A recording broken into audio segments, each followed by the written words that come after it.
Hey, my name's Devoti, and I'm excited to present a beautiful body of work in clay that I've been working on over the last 2.5 months here in my studio and home in San Juan de Oriente, Nicaragua.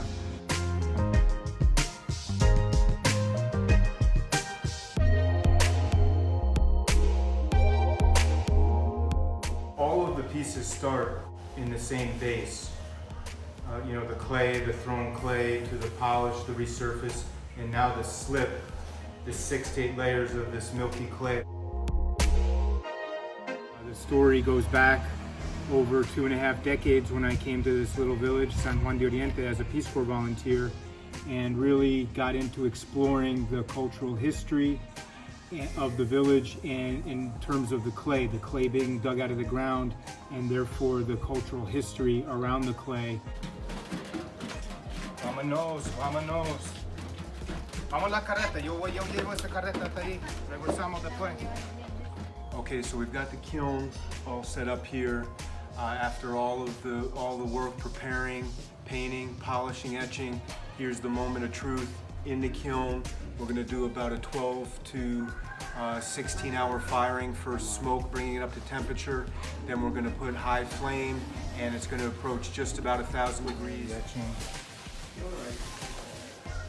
Find a spot. Here's the final arrangement. We've got 19 pieces in here.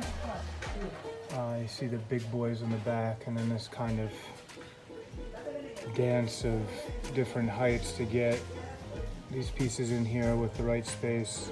My studio, Atlantis, is really about that history and some contemporary elements that I've added to it, particularly in the under the sea world and other ecological elements.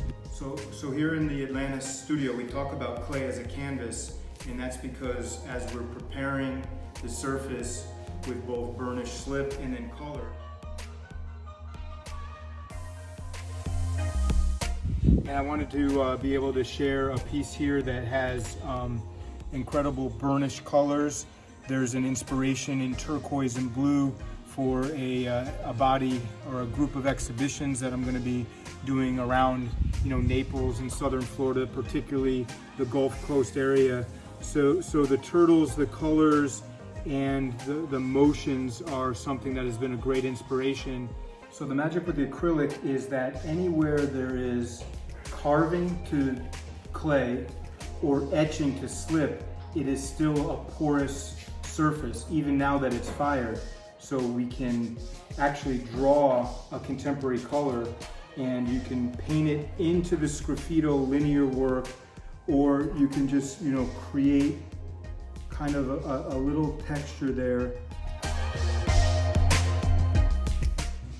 So over the last 2.5 months putting this body of work together, after 20 years of helping other artists and understanding their cultural process, now stepping in to the role as a designer and artist, it's really a new and exciting journey for me. I'm very excited to present this body of work, and I think it's going to be well received, and I hope that both the cultural and the contemporary side of it comes out on these extraordinary sculptures.